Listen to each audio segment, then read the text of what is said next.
Mis invitados esta noche son la mesa de los políticos, volvieron finalmente. Aquí está Javier Ubiera, delegado ante la Junta Central Electoral de la Fuerza del Pueblo, Carlos Hernández, dirigente del Partido Revolucionario Moderno. No están los de siempre, mandaron uno nuevo, pero lo queremos y queremos que se quede. Aquí está Eric Ortiz, dirigente de Opción Democrática, y Yuri Rodríguez, dirigente del Partido de la Liberación Dominicana. Bienvenidos a todos. Buenas noches. No se hacían falta uno con otro ustedes. Mucho. Nos escribíamos. Benny no vino. No vino. Está enfermito. La gente en la calle. Que Un abrazo, Benny, de aquí. ¿Qué está pasando? Que nos vamos a CDN. Sí, tu fan club, sí. Había amplia expectativa de este reencuentro. Amplia expectativa. Amplia expectativa. Miren. Sí, yo fui parte de lo que crearon la expectativa. Miren, Carlos Hernández. Carlos, bienvenido. Tú eres el único, no te vamos a decir el nuevo, tú no eres nuevo. No, pero gracias, de verdad, gracias por la oportunidad y contento de estar aquí, de reencontrarme también con grandes amigos. Eso es lo bueno de la política de aquí, que todos son amigos. Yo espero que tú recuerdes eso al final del programa. Grandes amigos. ¿No? Y también en lo adelante. Que todos son amigos. Así es. Esta noche nosotros vamos a hablar de el crecimiento económico, la reducción de la pobreza, la tasa de homicidios, las nuevas obras y mayor cobertura de los servicios públicos, los cuestionamientos por el costo de vida, el aumento de la deuda y los desafíos que tiene el gobierno del PRM para concluir, digamos que iniciar los últimos 2 años, el periodo que comienzan ahora, este 16 de agosto. Comienza ya, digamos que la recta final del gobierno del Partido Revolucionario Moderno. Antes de pasar con ustedes, pues nosotros tenemos que justamente preguntarle a todos ustedes, a la mesa de los políticos, cuál podría ser no nuestro primer tema, sino el tema de más desafío que tiene el gobierno. Nosotros hemos mencionado la reforma policial que está inconclusa y la violencia que hay en las calles. Tenemos decenas de reportajes, de videos que hemos hecho nosotros mismos. Porque la gente dice que sale a la calle y se siente insegura. ¿Podríamos nosotros decir que la seguridad o la falta de confianza de la gente en la seguridad ciudadana es el mayor desafío del gobierno? ¿O es el desafío económico? ¿O es el crecimiento económico? ¿O es la deuda externa? Hay un punto que no puede faltar, el tema energético. Además, si nosotros tuviéramos que decidir en esta mesa, ustedes todos son representantes de partidos políticos distintos, si tuviéramos que decidir cuál es quizás el tema de mayor importancia para la gente, que a su vez es el desafío mayor del gobierno, ¿cuál podríamos decir que ese es el tema? Bueno, yo diría que el tema económico, porque todo lo demás está supeditado a esa realidad. Juan Bosch decía que el dominicano piensa con el bolsillo y que como va la economía, va la política. Y por lo tanto, si entendemos esa reflexión de don Juan, estaríamos hablando que la gente cuando ve amenazado su poder adquisitivo o disminuido su poder adquisitivo, evidentemente las otras cosas empeoran también. Así. Y si ese poder adquisitivo se ve amenazado no solamente por el incremento de los productos en el mercado, sino también por el incremento de la factura en la energía eléctrica, por ejemplo, por el incremento de la inseguridad en las calles, y eso proporciona atracos o delincuencia común, entonces cada una de esas acciones atenta contra ese poder adquisitivo que tiene el ciudadano. Por lo tanto, si habría que darle primacía o colocar dentro de la mayor jerarquía, sería el tema económico. Bueno, yo diría que concuerdo con Yuri, pero voy a ser más específico dentro del tema económico, el alto costo de la vida. Creo que, de hecho, tiene mucho tiempo saliendo en los principales indicadores como el tema que más le preocupa a la gente. Y creo que día a día, pues precisamente hoy el Banco Central pues emitió unas estadísticas en las que establece que el 60%, el 68% de los dominicanos, casi el 70%, gana entre 30,000 pesos o menos. Y de ese 70%, de ese casi 70%, la mitad está entre 5,000 y 15,000 pesos. Lo que quiere decir que si tú sumas eso con el alto costo de los productos, pues es una suma que da un resultado muy rojo.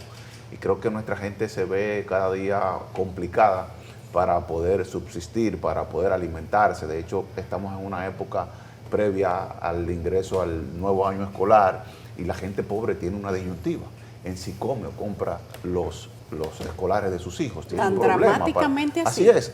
Entramos a las redes sociales y he podido gente expresarlo de forma viva. A veces uno dice que tan dramático, pero hay realidades que a veces nosotros mismos no vivimos por estar dentro de otro segmento de la sociedad, pero esa gente que, como ya dije, la estadística del Banco Central, que gana 5, 10 mil, 15 mil o 20 mil pesos al mes y tiene una canasta básica casi en los 50 mil pesos, pues tiene una disyuntiva para sobrevivir todos los días.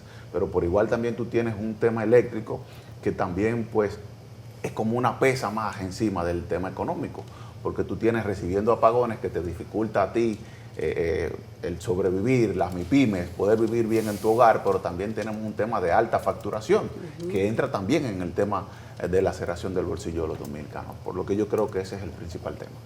Mira, yo sorprendentemente coincido con la identificación temática de cuál es el principal reto. Primero porque es un reto constante, no es un reto del momento. El desafío o lo que debe perseguir el gobierno y ha tratado de perseguir el gobierno del presidente Luis Abinader es mejorar la calidad de vida de la gente. Y el componente económico juega un rol esencial en esa labor y en ese interés por parte del gobierno. Y a pesar de que nosotros podamos exhibir al día de hoy importantes logros en lo que respecta a crecimiento económico, viendo por ejemplo, y refiriéndome también a algo de lo que decía Javier, Banco Central publica el crecimiento del PIB interanual al mes de junio y es por encima de los 6%. Sin embargo, todavía estamos en un nivel, se puede decir, de incertidumbre por lo que puede generar la crisis internacional, el impacto que puede tener eso en lo local, y siempre va a ser lo económico en ese sentido el reto o lo que debe el gobierno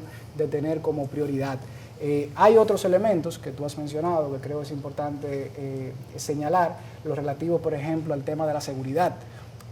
Mencionabas de manera muy puntual la percepción que tiene la gente de inseguridad. Sin embargo, cuando nosotros vamos a la data, vemos que nos encontramos en los mínimos históricos de homicidios por cada 100.000 habitantes. ¿Pero es el homicidio el único indicador necesario? No es el único indicador. Sin embargo, de todos los indicadores que se pueden utilizar para medir la seguridad, es el que admite menor nivel de subregistro o de sesgo. ¿Por qué? Bueno, porque tú puedes no haber registrado que a una persona le robaron una cartera, pero debes de registrar cuando una persona fallece. Entonces, los homicidios por cada 100.000 habitantes se encuentran al día de hoy en su mínimo histórico. Ahora, ¿eso quiere decir que la gente tenga siempre una percepción de seguridad? No, porque lo perceptivo es subjetivo y tiene que confluir en ese...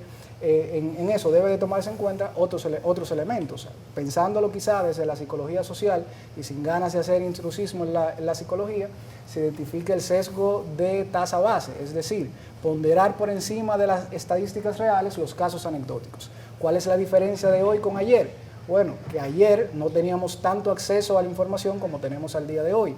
Hoy asesinan a una persona o le roban a una persona en un lugar quizá del interior del país y no importa donde usted se encuentre, usted tiene acceso a esa información, acceso a ese video y eso puede generar en usted una percepción de inseguridad. No quiero decir que quien se sienta inseguro es únicamente porque así lo percibe y porque no existen retos, existen. Lo único que al día de hoy existe mucho menos que lo que había en el día de ayer. Eric. Que la inseguridad es una percepción. Las personas que nos están viendo en televisión, nadie se atreve a salir a caminar a las 10 de la noche en ninguna avenida.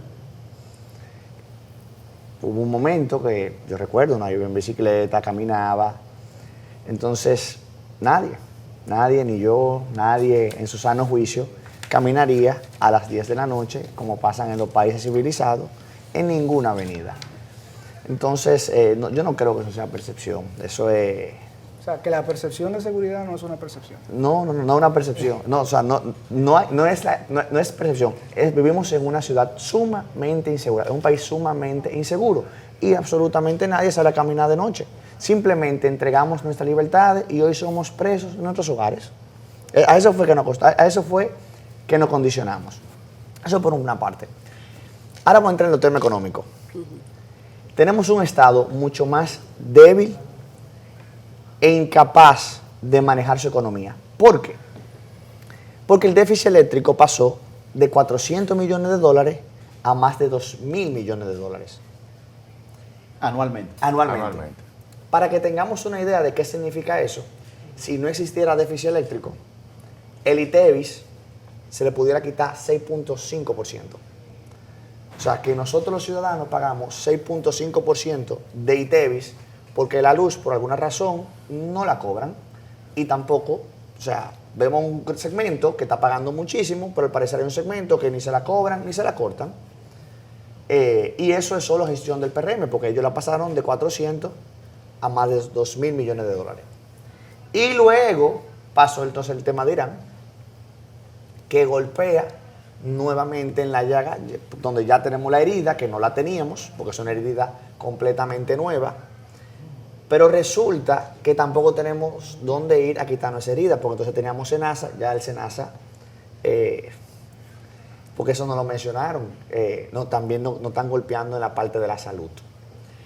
La República Dominicana en los últimos 20 años, cuando menos crecimiento ha tenido, ha sido en el periodo del PRM. Y nosotros necesitamos ese crecimiento porque el Estado recauda como porcentaje de la economía. Si la economía no crece, las arcas del gobierno tienen presión. Entonces nos pusieron una reforma fiscal. O sea, ya la reforma fiscal se aprobó literalmente en 2 días. Una reforma que no... O sea, ¿y qué es una reforma? Nos pusieron a pagar impuestos. Y lo que nos pusieron a pagar de impuestos es menos que el déficit eléctrico. Entonces,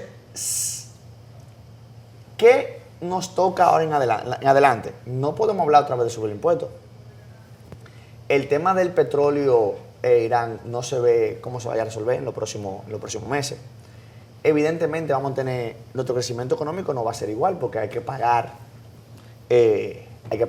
Los comercios se van a ver afectados porque una alza en la factura eléctrica, como la vamos a terminar teniendo, una alza en los combustibles, como la vamos a terminar teniendo, afecta a todo el entorno nacional. Y como dice mi compañero Yuri, cuando la inflación de la canasta básica sube, cuando no indexan los salarios por inflación, todo eso termina siendo menos poder adquisitivo para la clase trabajadora. ¿Cómo con todos esos desafíos? Que también el país tiene muchas cosas buenas, porque uno... Yo te diría que yo hiciera, porque también te traigo la solución. No, estamos... O sea, nosotros para somos muy críticos internamente. Para que mi amigo se la lleve. Pero cuando tú sales de República Dominicana, la gente te habla muy bien de República Dominicana, y eso también para uno es positivo. ¿Cómo vamos a avanzar estos próximos 2 años con todos estos desafíos? Si además se le suma la campaña política. Yuri, ¿qué piensan ustedes? ¿Cuál va a ser el clima, el ambiente del país en estos 2 años? Cuando sabemos que además la campaña política le suma movimiento económico al país, le suma, pues, digamos que una energía particular. Inclusive en los últimos meses de la campaña política, la gente está mucho más sensible, de una manera o de otra, para lo bueno, pero también para lo malo, la gente está mucho más sensible. Sí. Entonces, si estamos en medio de desafíos que tal vez son importantes, que quizás no los teníamos hace 2 años, ¿cuál es el ambiente en el que el país podríamos nosotros presumir, porque no tenemos una bola de cristal para saber, o podríamos identificar de acuerdo a la experiencia que vamos a transitar los próximos, vamos a decir los próximos 12, porque quizás los próximos 24 es mucho tiempo? Bueno, yo lo primero que creo es que hay un hartazgo generalizado por parte de la ciudadanía hacia el gobierno del PRM. Esa es la realidad. Y cuando las encuestas señalan que tanto el PRM desciende como que el ninguno también asciende, quiere decir que mucha gente que había colocado sus simpatías en el hoy gobierno va rechazándolo y está en un proceso de transición para comenzar a identificar a quién de la población quiere que le gobierne, a quién de la oposición quiere que le gobierne a partir del 2028. Esa es la realidad. Y lo que puede ocurrir a partir de ahora, que estamos próximos al 16 de agosto, con el gobierno del presidente Luis Abinader, no es más de lo que hemos visto. Ellos han presentado un patrón conductual durante los 6 años de gestión gubernamental, en donde hemos tenido la menor inversión de capital en los últimos 72 años en la República Dominicana. No creen en sectores como la construcción, que el año pasado tuvo un decrecimiento de aproximadamente un 50% y que históricamente había sido uno de los sectores que había promocionado el crecimiento en la República Dominicana. Pero ya empezó a crecer. Creció bueno, ya bastante. creció bimensual, pero habrá que ver al final de este año si logran recuperar lo que han perdido durante los últimos 6 y entonces comenzar a mejorar de cara al 2028. Pero es prácticamente una remontada lo que tiene que hacer uno de los sectores más productivos de la sociedad dominicana. Cuando nosotros hablamos de que las importaciones han aumentado en forma desorganizada, quiere decir que hay un deterioro profundo en la productividad agropecuaria del campo de la República Dominicana. Nosotros teníamos en la pandemia más de un 85% de independencia alimentaria que nos permitió a nosotros que no hubiese desabastecimiento alimenticio en nuestro país. Esa fue la realidad. Ahora no es lo que nosotros tenemos. Por eso yo creo que de cara al 2028 este gobierno permanecerá en una especie de status quo, mantenerlo, o de inercia, pero no tiene ya chance de realizar grandes transformaciones estructurales para nuestro país. Si nosotros preguntamos cuál es el legado de este gobierno, a la gente le costará poder identificarlo. Sin embargo, cuando se va a los anteriores, hay nexos causales que le permiten a usted identificar el gobierno de Danilo Medina con la educación o con el desarrollo social de la República Dominicana, o podemos irnos más atrás al caso del presidente Fernández en términos de infraestructura, pero si usted busca en este gobierno no encuentra nada. Mira, el panorama de estos siguientes 2 años para mí es totalmente sombrío y es impredecible hacia lo positivo, hacia lo negativo. Sí, por lo siguiente. Por ejemplo, tú tomas uno de los principales temas en los cuales este gobierno está fallando, que es el tema energético. Ya Eric dio una cifra que es totalmente cierta, 400, cuando más 500 millones del subsidio eléctrico, ya está por 2.000 y corriendo hacia los 3.000. En estos 6 años lleva un acumulado de más de 7.000 millones de dólares. Sí, y por año, o sea, va... Eso es complicado O sea, para la gente. con 7.000 millones de dólares tú transformas cualquier país en desarrollo. No, pero eso es complicado para la gente. Pero 6.5% del ITEVI se pueden quitar si ellos no hubieran... Pero, O sea, el ITEVI pudo haber sido un 6 puntos un menos. 12.5%. Pero para yo retomar, o sea, ¿cuál es el planteamiento que está haciendo el PRM ante la Más crisis fácil, así, ¿verdad? ante la crisis del sector energético? ¿Cuáles son los planteamientos de soluciones que tenemos? ¿Alguien lo ha escuchado? Son ningunos. O sea, lo que se está diciendo es que hay más energía, porque se está consumiendo más energía porque estamos en verano. Estamos en verano por primera vez en nuestra historia como República Dominicana. Todos hemos tenido verano todos los años y todos los años aumenta el consumo. Pero cuando el COVID estábamos todos en nuestras casas y fue el mayor pico de consumo total de nuestra historia, producto de la naturaleza de ese momento. O sea, el consumo no es un tema. Aquí todos sabemos que el consumo sube como máximo un 8% de la producción energética todos los años y el gobierno se tiene que preparar para incrementar eso. Se puede prever. Las estadísticas están ahí, claro. Eso se puede prever. Entonces, lo último que se dijo fue que ahora que somos consumidores nocturnos, pues, estamos en la casa de noche, todo el mundo sabe que consumimos más energía de noche. O sea, entonces, no hay un abordaje correcto a cada uno de los temas negativos o a cada uno de los temas de importancia de la sociedad, como salud, como seguridad, como energía, como alto costo de los alimentos. Por ejemplo, ahora tenemos el tema de la fiebre porcina. ¿Y qué dice el ministro? Que tenemos foquitos. No desmintamos lo que hay, pero dice el director del FEDA que una solución podría ser abolir la producción de cerdo. O sea, esos son los planteamientos que hay hacia los problemas que tenemos, que ellos mismos han creado. Entonces, uno no ve cómo podamos ir por un buen camino. Porque el PRM, hasta cuando trae consigo una esperanza, trae una fatalidad. Tú tienes la construcción de los servicios de transporte, por ejemplo, en Santiago y en Santo Domingo Oeste, los teleféricos. Los construyeron al revés. Tú primero tienes que construir el metro, o ¿cómo se llama el otro que están construyendo en Santiago ahora? El monorriel. El monorriel, que es lo que va a alimentar el teleférico. ¿Y qué están haciendo los teleféricos? Tienen meses, ya años encendidos, gastando dinero porque no están transportando a nadie, están adornando la ciudad, vacíos, porque lo primero que tenían que construir era la línea del metro, la línea 2C, primero en Santo Domingo Oeste, y en Santiago el monorriel. Bueno, pero hay un metro nuevo, el que va a los Alcarrizos, y el monorriel va bastante avanzado. Está bien, pero mientras eso se construyó, tú tienes, y mientras el monorriel se termina, tú tienes un teleférico consumiéndote energía, transportando a nadie, los carritos viajando vacíos, y nuestro dinero está yéndose un hoyo con eso. Entonces, es un tema que no tiene base de poder tú encontrarlo, lamentablemente. Quisiéramos ser más positivos. Yo le pregunté a alguien, ¿qué positivo tiene este gobierno? Porque se ve que venía para acá. Y no me supo decir algo.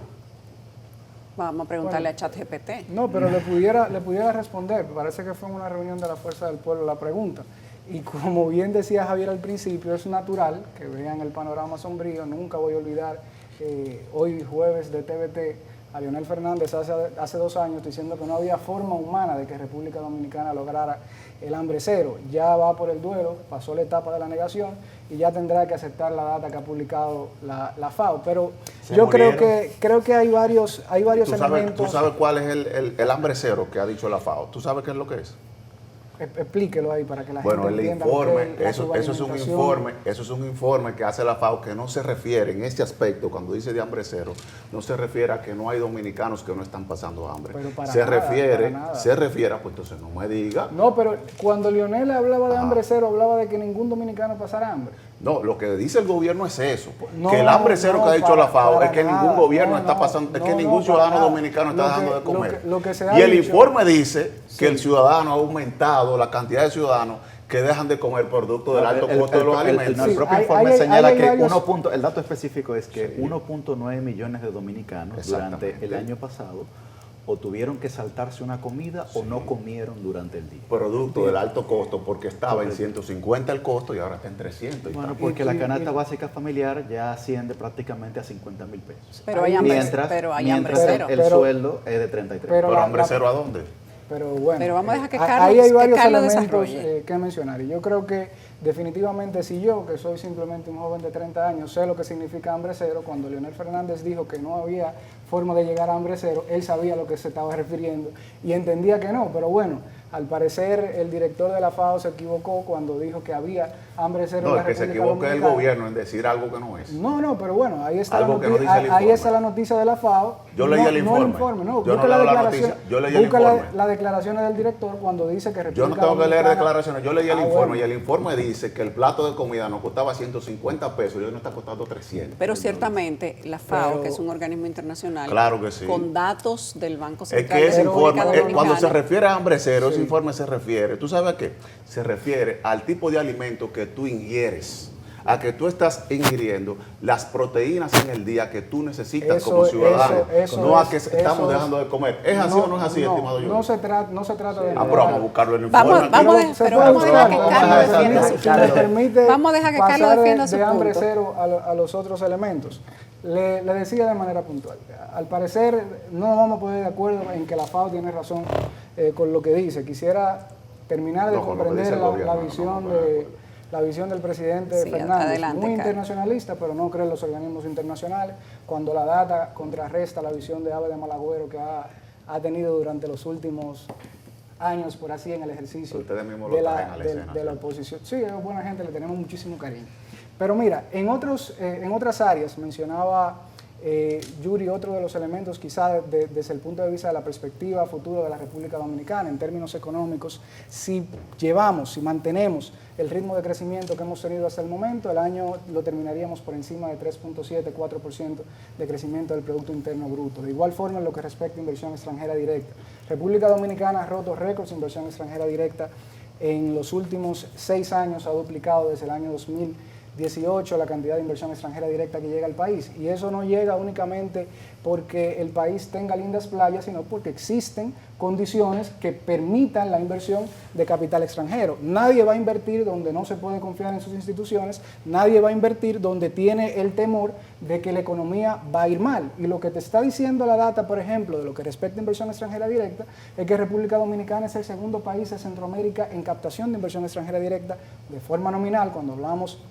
de la data dura de 5.000 millones de dólares, solamente superado por Costa Rica, que además es miembro de la OCDE y que eso ofrece, por así decirlo, un sello de garantía para el inversor extranjero, sino que hemos tenido en este año la mayor participación de la inversión extranjera directa con respecto al PIB.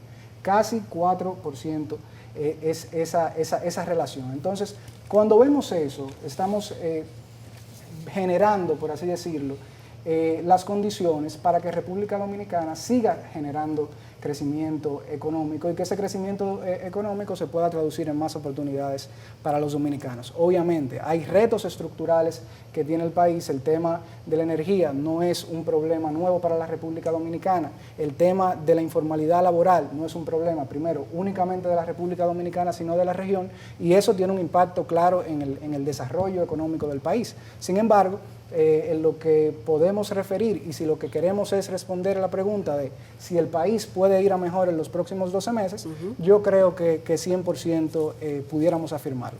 Por la data que tenemos a mano y también por las proyecciones que han mostrado los organismos internacionales, aunque algunos no se han aceptado por el presidente Fernández. Eric. El país siempre va a ir mejor, a pesar de... Porque el dominicano se despierta temprano todos los días a trabajar, es trabajador y siempre está buscando soluciones, porque no hemos acostumbrado a vivir sin el gobierno.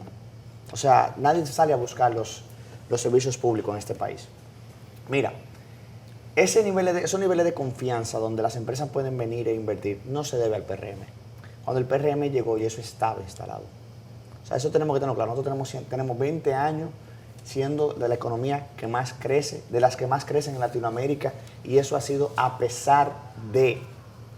Y eso no son los partidos políticos. O gracias a todos los partidos políticos que han pasado por el gobierno también, que han hecho su parte. Nosotros somos un pueblo sumamente trabajador, sumamente trabajador. Ahora, ¿cuál es el problema que tenemos? Que lo que trabajamos y lo que pagamos no se devuelve en absolutamente nada. O sea, la salud se ha deteriorado, la energía eléctrica se ha deteriorado, la educación, imagínate, ahora los profesores pasan con 65, antes era 70. Entonces, nosotros hemos aprendido a vivir a pesar de. Eso es lo que ha pasado. No ha sido el gobierno, no, es el ciudadano que todos los días se levanta y le busca la vuelta a cualquier dificultad que tenga, con cualquier tipo de creatividad. Ahora bien, ¿qué yo les recomiendo al actual gobierno? Si van a ser incapaces de devolverle algún servicio al ciudadano, redúcele los impuestos regresivos. ¿Y qué son los impuestos regresivos? Esos que afectan en mayor proporción a las personas de bajo ingreso. Si no te pueden dar la salud, que no te la cobren. Si no te pueden dar la educación, que no te la cobren. El que no pueda pagar la luz, córtesela. Empieza a crear, facilite los permisos de las empresas que quieran venir a la República Dominicana a invertir en generación eléctrica. No se la ponga difícil. Si hay más plantas generadoras, el precio de la luz baja. Y eso le da una mejor posición al gobierno dominicano, al Estado dominicano, si lo que queremos es defender al Estado dominicano, para negociar con las generadoras. Flexibilice y baje el ITEVIS. El ITEVIS puede ser un 10% en la República Dominicana. Bueno, era un impuesto transitorio también. Todos los impuestos transitorios no lo han dejado. Mira, el anticipo era transitorio. El anticipo también. El impuesto sobre la renta que subieron ahora era transitorio. El punto 15 era transitorio. Entonces, si resolvemos el déficit eléctrico, se pueden quitar 6.25 puntos del ITEVIS. El caso Senasa es un punto del ITEVIS. Ya hay 6.25. Hay 7 puntos y medio. Lo que pasa es que con lo que acumula el déficit, para que nosotros podamos dimensionar del sistema eléctrico, pudimos ya haber construido 2 Punta Catalinas más. Espérate, pero vamos a continuar. Para que estemos conscientes de lo que significa el dinero que se ha enviado al zafacón en el tema de la energía eléctrica en la República Dominicana. No solamente una, tendríamos 3 Punta Catalinas produciendo energía en la República Dominicana para sustentar el sistema. Imagínense ustedes que en el día de hoy nosotros no tuviésemos esa planta que pretendía ser el cuerpo del delito de esta gestión gubernamental. Esa es la verdad. Porque la persecución política judicializada ha sido tal vez su principal legado, por no decir que el principal legado de esta gestión gubernamental. Entonces, bueno, lo que pasa es que había que buscar algún tipo de chivo expiatorio y entonces enviarlo a la justicia. No ha ocurrido.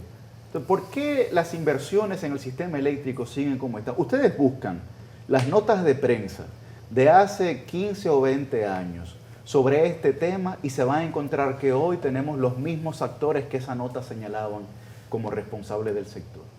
Bueno, es que tenemos entonces que variar el patrón de lo que estamos haciendo y lamentablemente no se ha podido hacer. Por eso yo digo, a pesar de, porque tenemos Punta Catalina, que no pudo haber salido más barata, claro que no pudo haber salido más barata, y que es un tema pendiente que se verá, pero la tenemos. Bueno, y que la segunda iba a salir al 50% Entonces, del costo porque ya están todas las entonces, la preinstalaciones tenemos hechas. Entonces, por eso digo, a pesar de, pero yo no quiero entrar en los lamentos de lo que sea. El PRM en estos años, las mayores cosas por las que tú puedes evaluar un gobierno se han sin lugar a duda deteriorado. Pero le quedan 2 años y yo espero que alguien nos escuche. Hay que bajar el ITEVIS. Y tú sabes cuántos puntos, si tú quitas las exenciones fiscales, cuántos puntos son esos si tú lo llevaras a ITEVIS. 22.5. 380. Tenemos nuevos impuestos. 388. Lo que pasa es que ellos el dedito tienen que apuntarlo a otro sitio. Recuerden que el gobierno ha presentado la incorporación de más de, bueno, para ayudar a Carlos, que está solito ahí, la incorporación de más de 2.500 megavatios adicionales al Sistema Eléctrico Nacional Conectado, y que esto quizás dentro de unos pocos meses, el gobierno había dicho que al final de este año, no sabemos todavía si se va a conseguir, pero si se consigue, dice que con miras a completarse antes del 2028 como parte de la estrategia de expansión eléctrica, 2.500 megavatios podrían establecer una diferencia si se llegan yo quiero reírme un chin, espérate. Pero yo me imagino, o sea, ¿cómo pasamos de vamos a venderle luz a Puerto Rico a no hay luz en República Dominicana?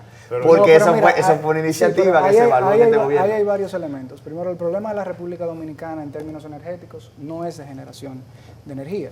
El tema es de no, porque eso almacenar. es privado, es de distribución, que es la parte pública que se encarga la gestión del presidente. Pero la generación también es importante. La generación es Sí. sumamente importante y se ha aumentado no solamente la generación en sentido general, sino la generación... Porque de no manera depende de la particular. parte, claro, porque eso no depende de la parte pública, depende de la parte pero la principal privada. generadora Yo le iba a Punta decir Catalina, cuál era la Sí, generación, pero hay temas con la generación porque si no, no se contratarán la barcaza. Tenemos que hacer una pausa. Que se compra la energía a 4 y 5 veces más cara que las otras vías de Los producción. niveles de tenemos. contaminación que genera también. Y la contaminación que genera. Bueno. Entonces yo te quiero hacer una pregunta, Yulisa. Ok, Sí. más generación. Pero ¿qué hacemos con EDE que pierde 58% de la energía que compra? O sea, vamos a seguir comprando energía para que se pierda. Y El no estaba en gobierno un tiene que tomar 58 de decisiones cuando al el respecto. PRM alcanzó el gobierno, no estaba en un ¿Tú 58. sabías, Javier, que hay personas? Entonces, las pérdidas estaban en un 25 o 26%, y hoy están encima en el 40 Javier, y tanto Javier, el porcentaje. ¿tú Entonces, sabías? ¿para qué vamos a comprar más energía? ¿Para seguirla perdiendo? Javier, óyeme algo. ¿Tú sabías que hay personas que al Estado Dominicano le sale más barato pagarle su salario en su casa y no manejando una entidad de miles de millones de pesos? Gracias. Si usted tenía un compromiso con esa persona, usted le paga su salario en su casa, sus 200,000 pesos, y no pone al Estado a perder 5,000, 6,000 millones de pesos. Y ya. Miren, para estabilizar el sistema frente a los picos de demanda veraniegos y evitar apagones por sobrecarga, el gobierno presentó un plan que incluye tecnología de almacenamiento, sistema de batería, proyecto de hidrobombeo de Sabaneta con 250 megawatts y el sistema de batería con 600 megawatts en sistemas de almacenamiento energético. Dice que se adjudicó recientemente los primeros 325 megawatts de energía renovable con batería. No lo sentimos todavía, pero según dijo recientemente el Ministerio de Energía y Minas, se supone que dentro de poco se tiene que empezar a sentir un alivio. Vamos a poner, pues, digamos que esa buena noticia dentro de los planes de estos 24 meses próximos para que no todo sea negativo. Precisamente a eso me refería diciendo que el problema no era de generación. A eso vienen las baterías, a poder guardar esa generación que se produce en un momento determinado y que no se utiliza porque no está en el momento la demanda energética. ¿Cuál es el clima político que vive el país a propósito de que este 16 de agosto, pues ya este mismo fin de semana, se cumplen los tiempos en el que la gente empieza a contar pues los próximos 24 meses? El ánimo del país ya está en política, a pesar de que este es un país eminentemente político que comienza la campaña 15 días después de que se hace la toma de posesión el partido que gane. Pues no ha sido diferente, porque guerra por el tema de los combustibles en Irán, temas de pandemia, temas económicos. Bueno, pues le han dado muchos temas a los dominicanos, pero ya estamos en política. Quiero saber, en todos los partidos que ustedes representan, y opinando de los partidos contrarios, que ahí somos mejores que opinando del propio, quiero saber cómo ven ustedes el ambiente político del país a partir de este momento, a pesar de que todavía no se sabe quién va a ser quién en cada partido. Vamos a darle el chance al partido que acaba de hacer un proceso. Bueno, mira, yo creo que, y agradeciendo la gentileza, lo que yo siempre he dicho que el proceso del 2020, el triunfo del PRM en el 2020 no se puede ver como un resultado únicamente de la división del PLD, ni de los procesos que se dieron sociales, la pandemia, sino que vino suerte también por haber enfrentado esos candidatos, sino que vino construyéndose desde el año 2018, cuando el Partido Revolucionario Moderno decidió elegir a José Ignacio Paliza y a Carolina Mejía como su secretario, presidente y secretario general. Esas autoridades permitieron ofrecerle a la sociedad dominicana interlocutores que entendían válidos y que ofrecían una nueva forma de hacer política, por lo que los procesos internos de los partidos políticos son determinantes para crear las condiciones para un triunfo electoral. Opinando de un partido ajeno, yo desde el momento en el que el PLD realizó su proceso interno, vi con buenos ojos el hecho de que un joven como Johnny Pujols fuera secretario general del Partido de la Liberación Dominicana, y lo ha hecho bien y ha logrado que el PLD haya ganado un espacio dentro de esa base electoral compartida con el partido Fuerza del Pueblo.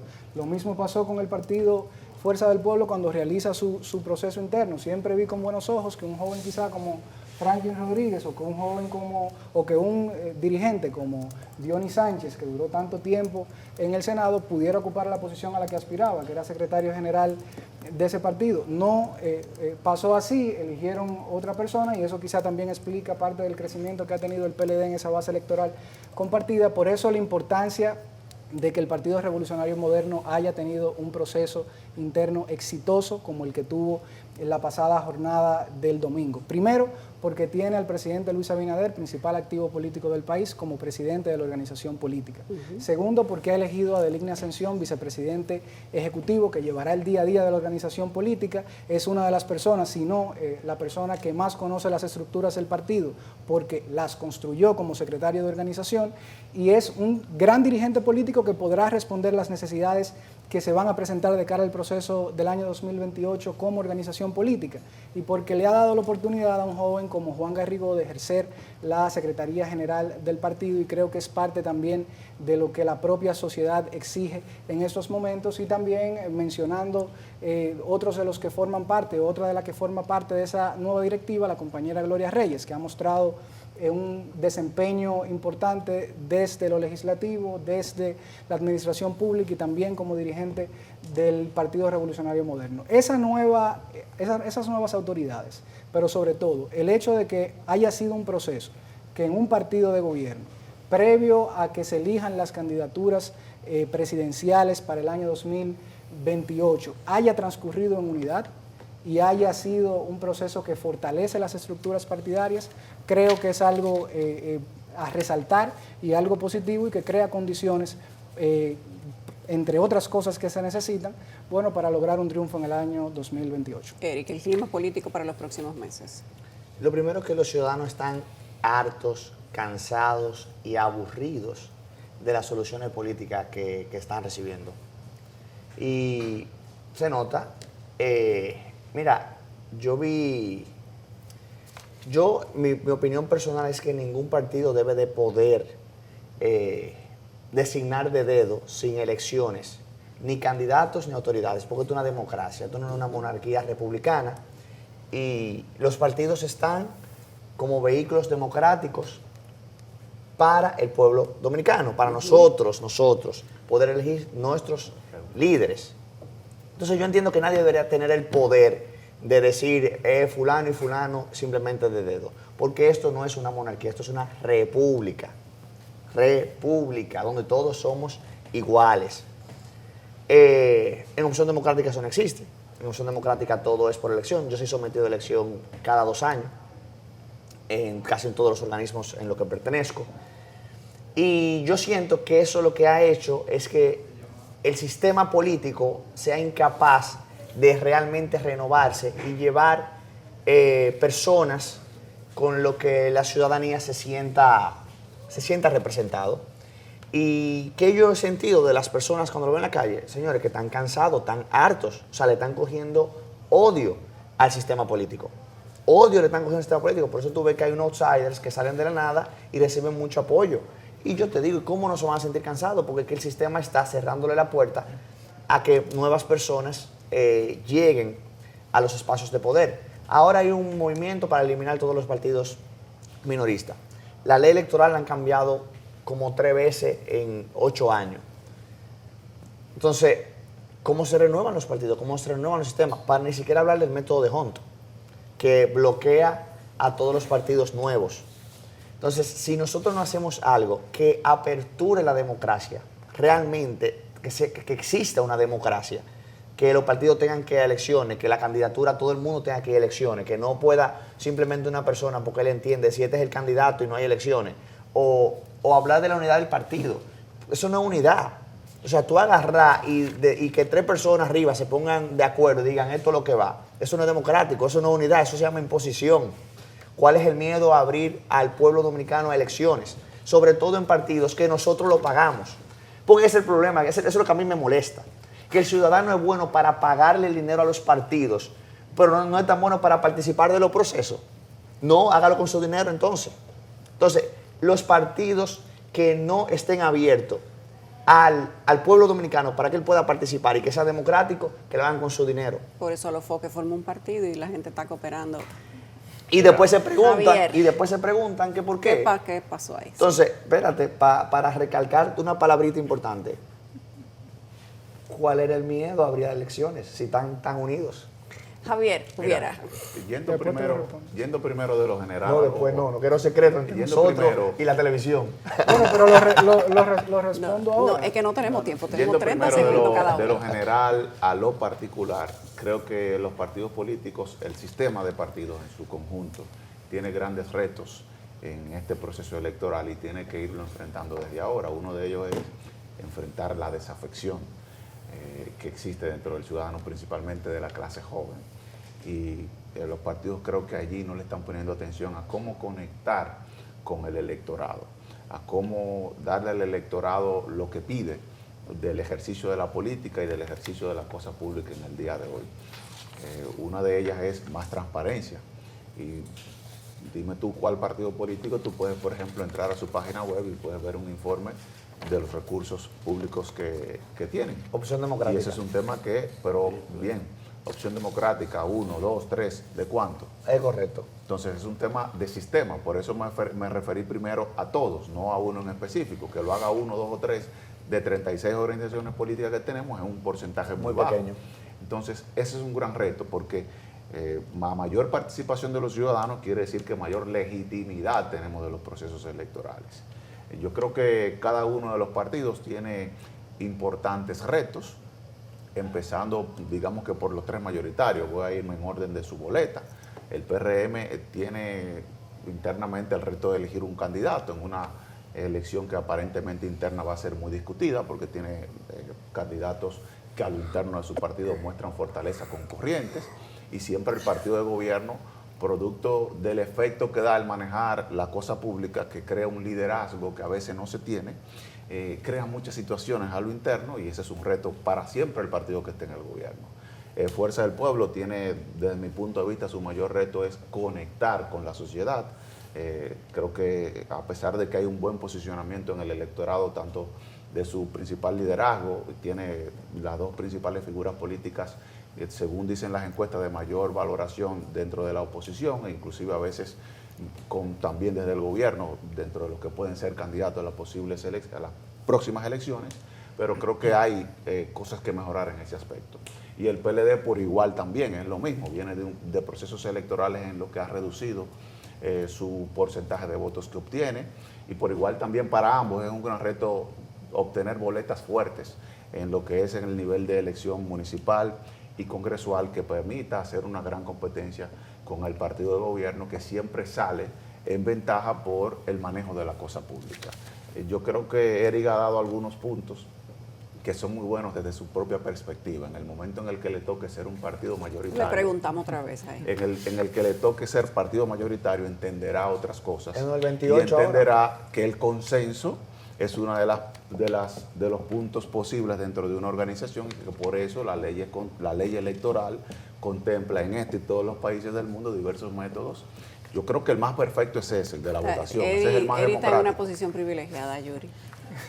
Bueno, hablando del Partido de la Liberación Dominicana, nosotros somos un partido que, por reivindicar profundamente la democracia, hemos también hasta caído en la división, porque hay quienes no respetan los resultados cuando se obtienen de un proceso democrático, y hay quienes sí los respetan. Y como dice Danilo Medina, el presidente Danilo Medina, en política nada se pierde, todo se acumula, el trabajo no se pierde.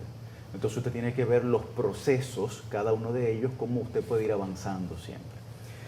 A mí, yo no tengo preocupación sobre la promesa que pueda hacer el Partido de la Liberación Dominicana. El PLD ha demostrado ser el único partido capaz de llevar a la práctica sus ideas. Todos los programas de gobierno del PLD, si usted le hace un semáforo y lo pone en verde, amarillo y rojo, se va a dar cuenta, si considera que verde es lo hecho, lo amarillo, lo que no se terminó, y lo rojo, lo que no se hizo, se va a dar cuenta que un 90% es verde. Inclusive el PLD cumplió más de lo que prometió. Que hay muchas cosas que nosotros tenemos que transformar conductualmente en el partido, es verdad, para reconectar con una clase media que nosotros la creamos, pero que también nos desconectamos de ella porque en un momento exigía una transparencia determinante que nosotros no pudimos ofrecer. Eso también es verdad. Ahora, sin duda alguna, el partido que puede mostrar resultados verificables para la República Dominicana y su desarrollo se llama el Partido de la Liberación Dominicana. No hay otro. No hay otro. Lo que hoy nosotros tenemos, las bases que se han construido y la zapata que se ha generado es gracias a la gestión que tuvo el Partido de la Liberación Dominicana en sus años de gobierno.